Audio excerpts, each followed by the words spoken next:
Excellente soirée à toutes et à tous. Le Premier ministre Robert Begré-Mambé, des membres du gouvernement et plusieurs membres du clergé à la messe d'action de grâce de son éminence Monseigneur Ignace Dogbo-Bessi, l'archevêque d'Abidjan fait cardinal le 7 décembre dernier par le pape François. Le cardinal Bessi a salué l'Église catholique pour tous les soutiens.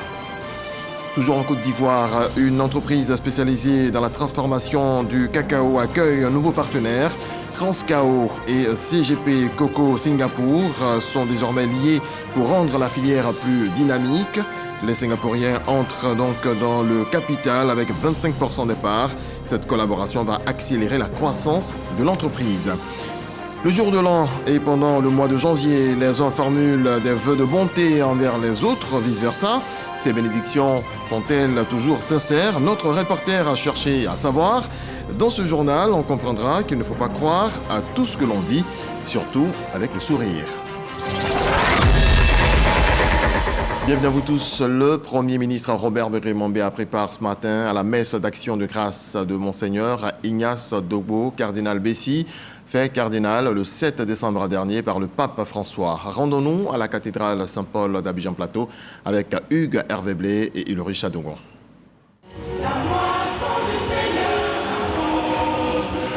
Jour de joie et de reconnaissance pour le cardinal Ignace Bessi Dogbo.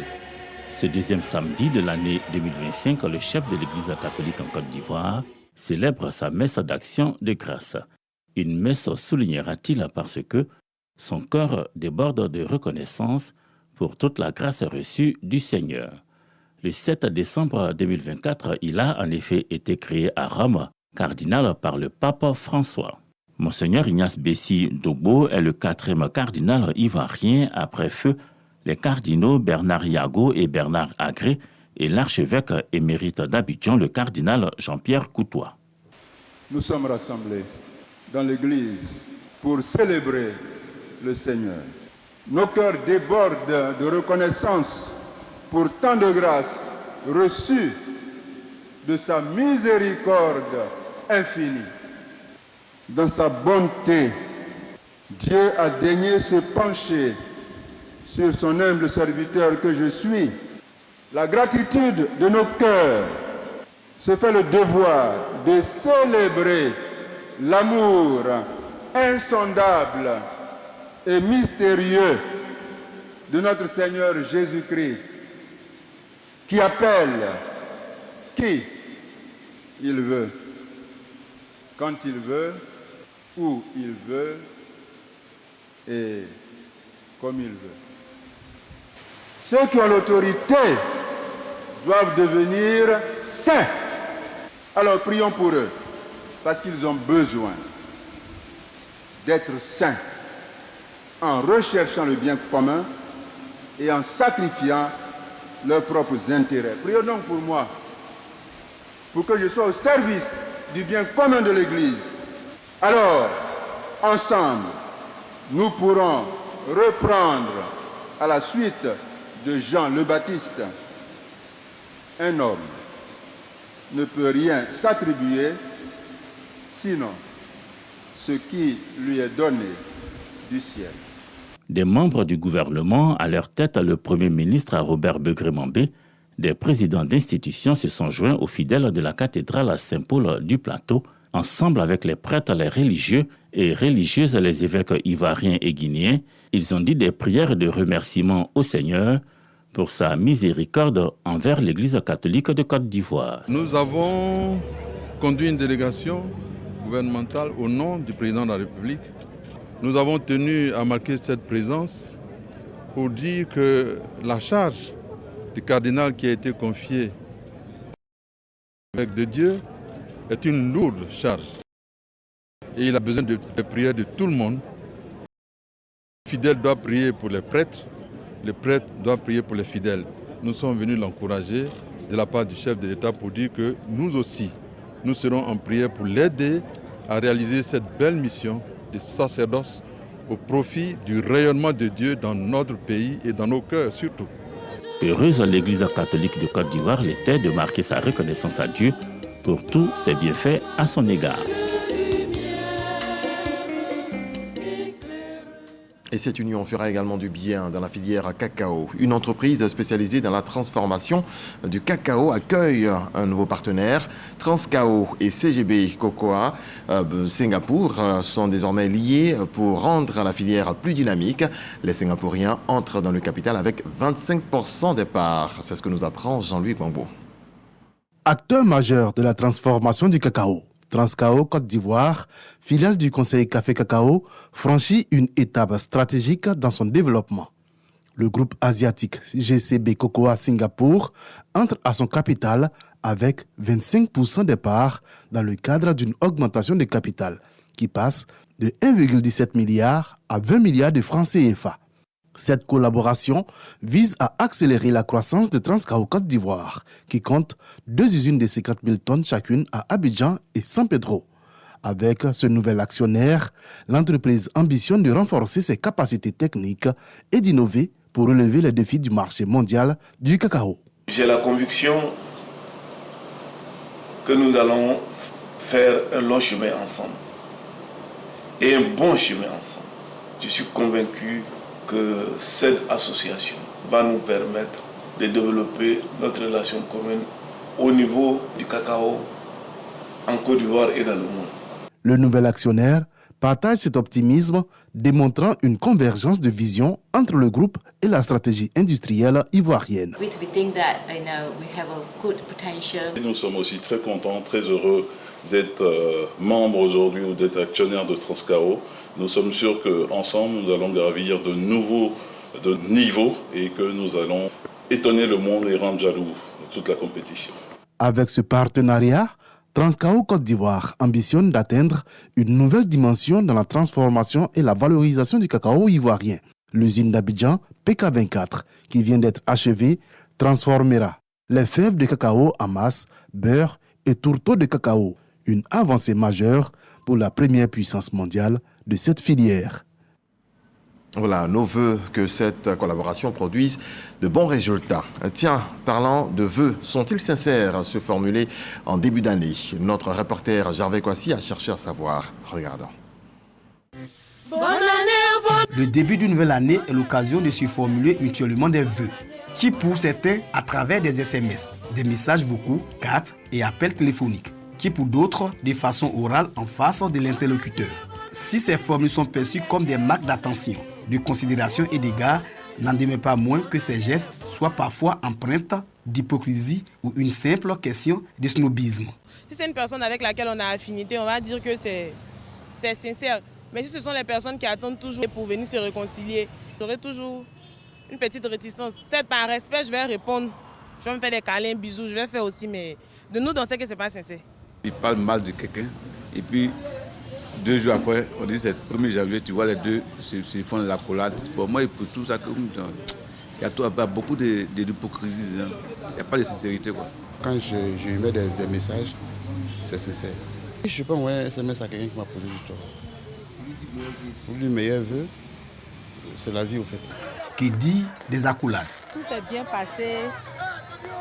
Dieu a permis que nous soyons en bonne santé. Bon, c'est bon de faire l'accolade à son frère ou à sa soeur. Les accolades permettent aux gens de tisser les liens de fraternité. Mais d'une part aussi, il y a d'autres, on ne sait jamais, qui peuvent avoir des maladies qui peuvent transmettre à certains. Par exemple, le rhume. Non, si je ne le connais pas, je ne peux pas faire d'accolade. Si je le connais, il n'y a pas de souci. Mais si je ne le connais pas, on se salue, bon, les meilleurs vœux, verbalement, et c'est tout. Non, ça, moi, j'aime pas. Parce que quand ça arrive, franchement, j'aime pas. Parce que fin d'année, il y a des gens même que tu as vu combien de temps, tu ne sais pas qu'est-ce qu'ils sont de... Quand je te vois venir, même, je prends mon téléphone et mets sur mon oreille. Comme tu es en train de causer, on n'est même pas te faire des accolades. Le spécialiste des sciences sociales ayant pour objet la recherche, des explications et compréhensions typiquement sociales, porte un regard sur la question des vœux émis entre humains à l'occasion du nouvel an. L'universitaire et enseignant-chercheur à l'université Lorugnon Guédé. Un paradigme qui comporte 2 aspects. Il y a la convenance, ça veut dire ce que la société attend de nous. Et là, on va l'appeler une convenance sociétale, ou alors les gens jouent aux acteurs sociaux. Ça veut dire, bon, tout le monde est obligé d'être acteur. On va jouer des rôles. À certains moments, on est sincère. À certains moments, on n'est pas sincère. Mais dans tous les cas, cette tradition-là se perpétue depuis 4000 ans avant Jésus-Christ. À chacune et à chacun son mode opératoire pour transmettre ses vœux à son alter ego. Mais que cela soit sincère, estime la population. La sincérité, une valeur qui s'accompagne d'actes concrets. Et ce ne sont pas les agents du Fonds de développement de la formation professionnelle qui diront le contraire. Ils viennent de recevoir des mains de leurs responsables des titres fonciers dans le cadre d'un projet immobilier. Jean-Marc Adjadji.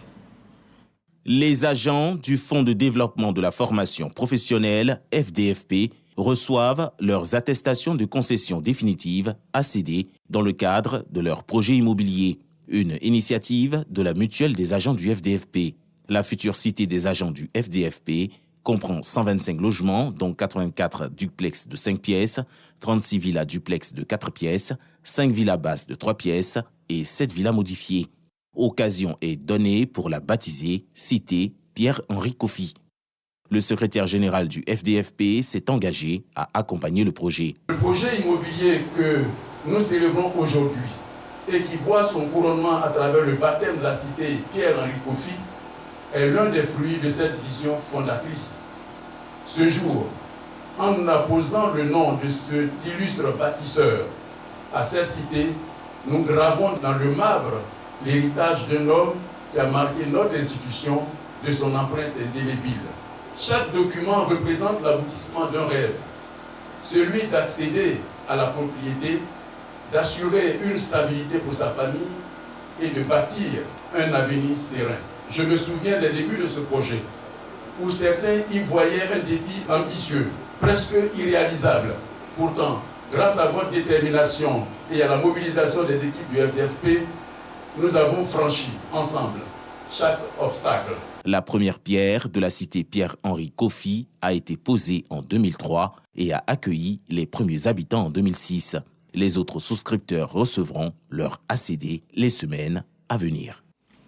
On s'arrête maintenant à Tiasalé. Les femmes issues de divers secteurs d'activité se sont familiarisées aux outils numériques, formation dispensée par la SNDI, Société nationale de développement informatique, avec en ligne de mire l'autonomisation. Eugène Atoubé.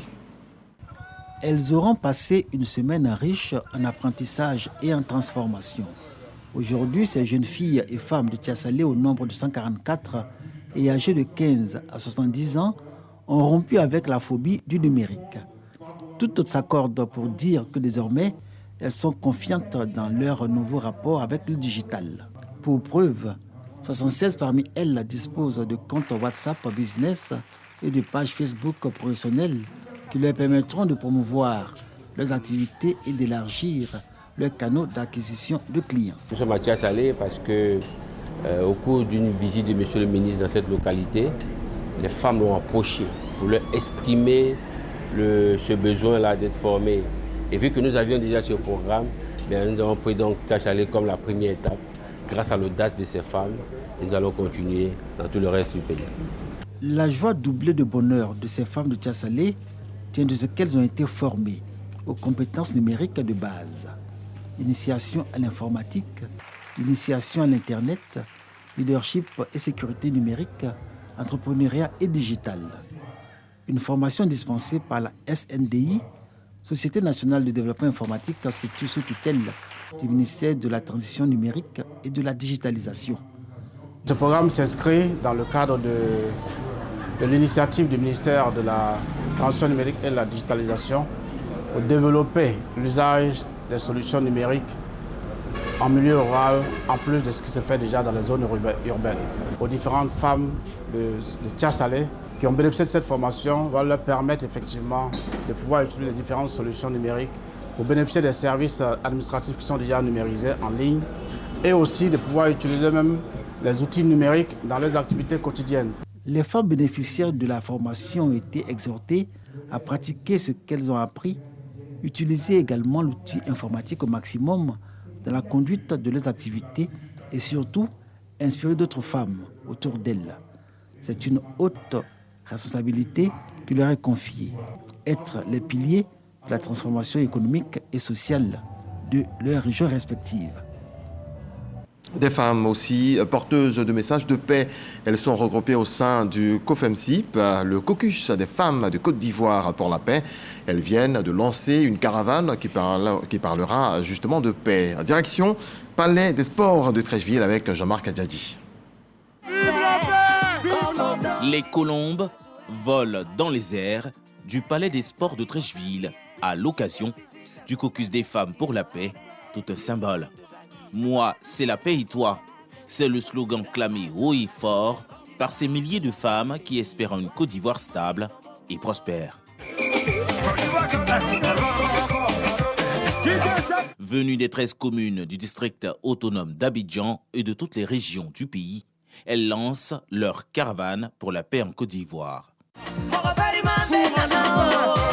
Par des gestes de solidarité et des mots, elles se sont engagées à promouvoir la cohésion nationale dans tout le pays. Regardez cette belle marée blanche des femmes ivoiriennes venues dire d'une seule voix leur attachement à la paix.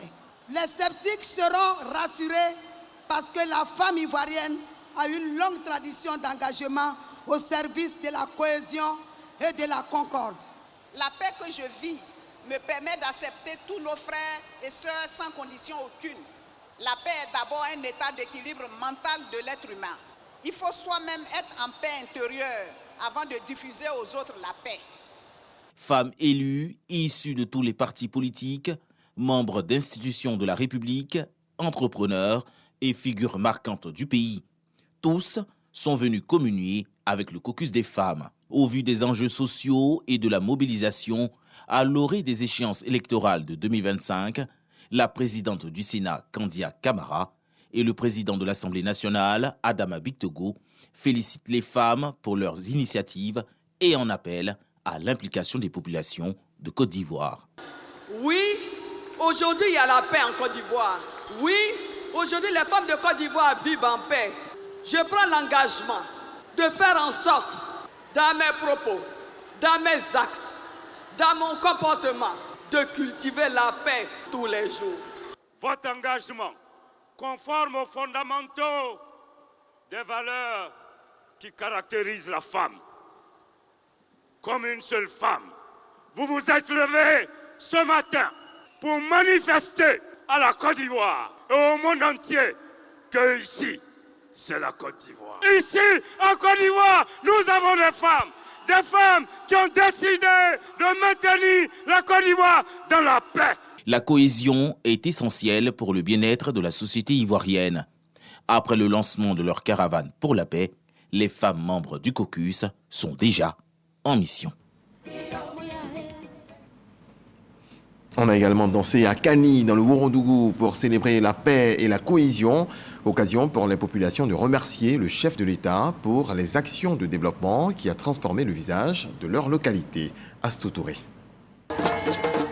Journée de célébration de la paix et la cohésion dans la ville de Kani, au nord-ouest de la Côte d'Ivoire, région du Ourodougou. Une rencontre initiée par Abdoulaye Ben Meïté et Namizata Sangaré, fils et filles de Kani, pour marquer l'engagement du premier magistrat de la commune de Kani, aux côtés du président de la République pour ses actions de promotion de paix et de cohésion dans la région. Je n'étais qu'un avocat, qu'il a plu à ce monsieur d'honorer, en faisant de lui un homme à honorer. Je ne suis pas le seul produit. Il est le défenseur infatigable de chacun des cadres de Kani. Il est le ciment, symbole d'union. Ahmed Bakayoko est un produit de la volonté de Meïté Yaya, Premier ministre de la Côte d'Ivoire. Un homme d'ambition ne peut réussir à réaliser ses ambitions que s'il a derrière lui une femme de tolérance. Merci à nos mères.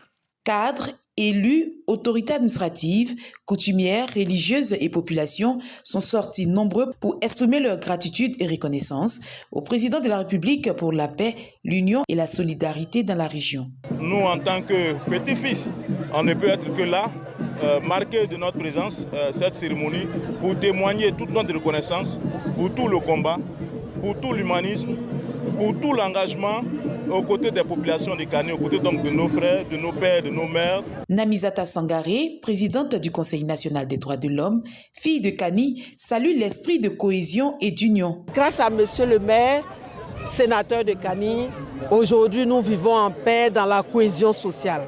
Un cheval blanc offert par le député Abdoulaye Ben Meïté en guise de reconnaissance et de remerciement à celui qu'il appelle le baobab de la région, le maire Yaya Meïté. Je suis heureux et fier de l'hommage rendu par mes parents, par mes enfants, par mes petits-enfants. Le combat pour le président Alassane Ouattara et la Côte d'Ivoire, un héritage pour les fils et filles de Kani à travers l'union, la solidarité des cadres du Ouagadougou autour d'un idéal commun, le développement, la paix et la cohésion sociale.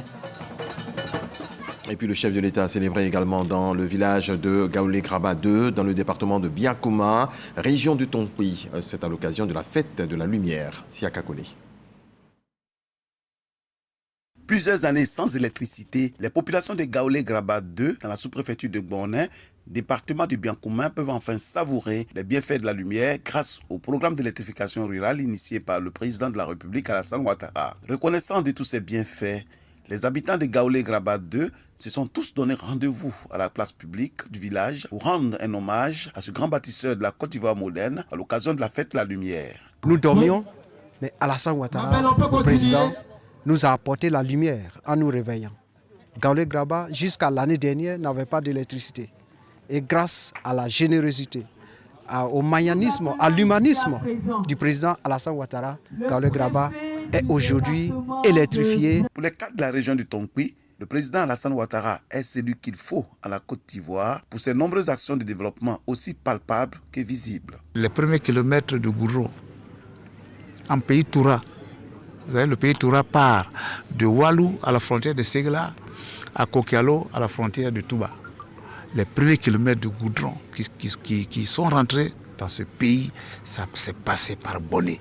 Et ça, c'est l'œuvre d'Alassane Ouattara. Non, nous sommes venus à l'invitation de nos parents de Gaolé-Graba 2 pour célébrer le président Alassane Ouattara pour ses œuvres de développement qu'il a posées dans ce village, qui est aujourd'hui un village moderne, et comme tous les villages de Côte d'Ivoire d'ailleurs, un village émergent. Nous avons invité donc nos parents à se souvenir de tout ce que le président Alassane Ouattara a fait pour eux, afin qu'ensemble, nous lui manifestions notre confiance en 2025. Cette fête de la lumière a été marquée par l'intronisation du nouveau chef de Gaolé-Graba 2. Bouboué Deni devient le 6e chef de ce village.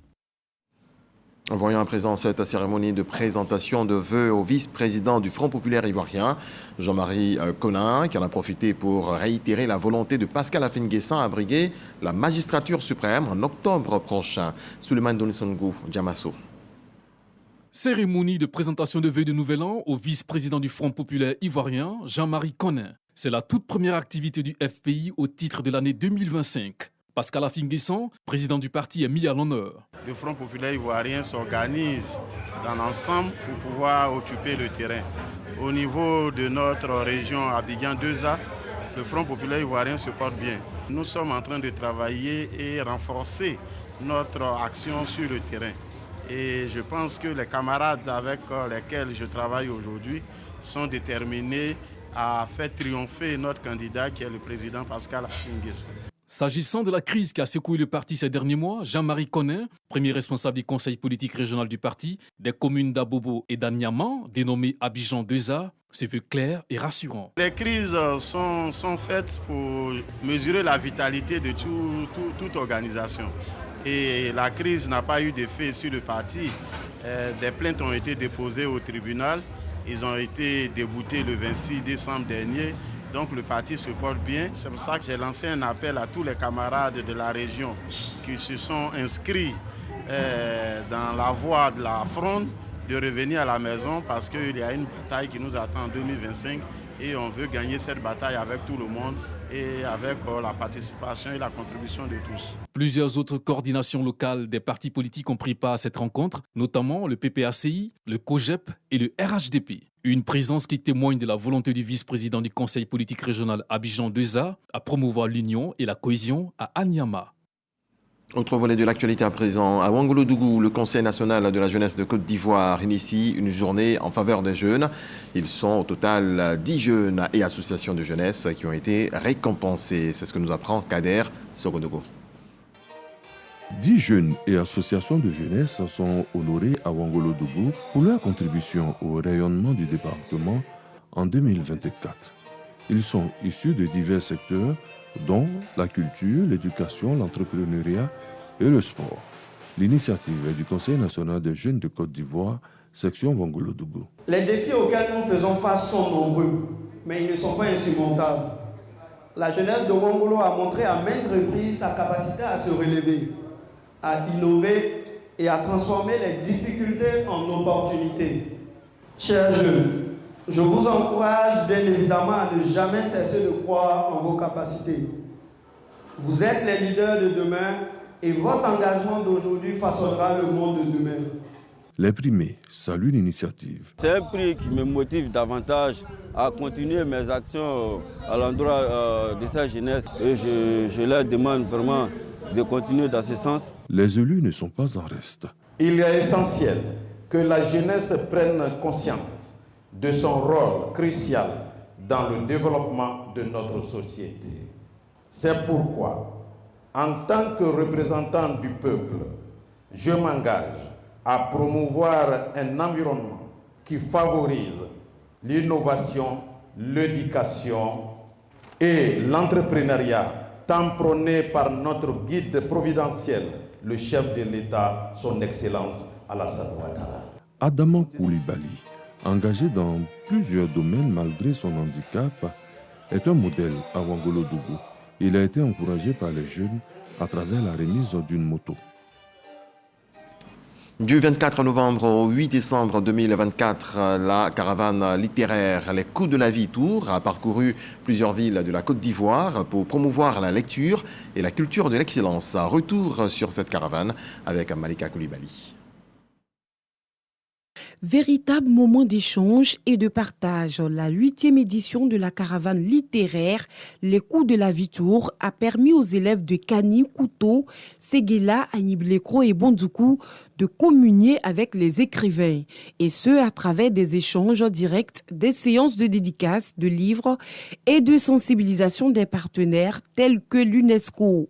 Onzata Ouattara, accompagné des auteurs Aminata Kone et Adayetano, ont partagé leur passion pour la lecture et encouragé l'excellence à travers de nombreuses activités pédagogiques et ludiques. Nous avons passé un super moment en compagnie des étudiants. Il y a eu beaucoup de questions et voilà, de belles réponses aussi. Et nous repartons très satisfaits. À tous ceux qui ont été à nos côtés pour la réussite de cette 8e édition de la caravane littéraire Les Coups de la Vie. La lecture, c'est notre affaire à tous. Ces rendez-vous ont été meublés également par un concours de lecture et des dictées. Après les récompenses, les lauréats issus des classes du primaire et du secondaire sont reconnaissants. La caravane Les Coups de la Vie donne beaucoup d'opportunités. Je la remercie beaucoup. J'encourage tous mes amis à lire beaucoup parce que le secret de la dictée, c'est de lire. Aujourd'hui, avec les réseaux sociaux, la lecture commence à reculer. Et je pense que cette caravane est une réponse au retour, n'est-ce pas, aux fondamentaux, c'est-à-dire aux livres. Cette caravane a été marquée par des sensibilisations du public à la préservation de l'environnement et à la lutte contre les grossesses en milieu scolaire. Depuis 2016, les Coups de la Vie Tour et leurs partenaires contribuent à insuffler une nouvelle énergie à la promotion du livre en Côte d'Ivoire. Dans le reste de l'actualité, en bref et en image, appel à la libération de Moussa Tchangari au Niger. Moussa Tchangari est emprisonné à Filengue, à 180 km de Niamey, depuis une semaine. Le secrétaire général d'Alternative Espace Citoyen y a été transféré après un mois de garde à vue. Il est notamment inculpé d'intelligence avec des puissances ennemies, d'atteinte à la défense nationale et d'apologie du terrorisme. Très belle nuit, Dieu nous garde. Bonsoir.